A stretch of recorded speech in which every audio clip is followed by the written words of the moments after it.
how to send one-time photo on WhatsApp.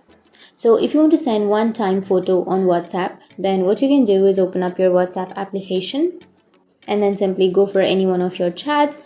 And once you're here on the chats, you can simply go for the camera icon, which is on the bottom right. Tap on the camera and then take a photo.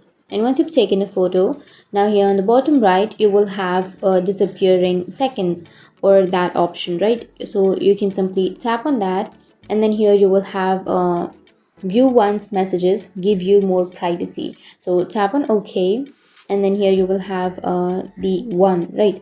And once you tap on that and once you enable the disappearing message, now tap on send, which is on the bottom right.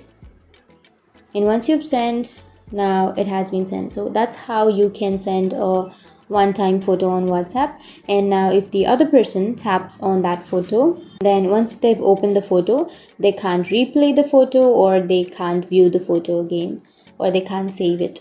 So that's how you can send one-time photo on WhatsApp. And if you have any questions, feel free to comment below. Thanks for watching.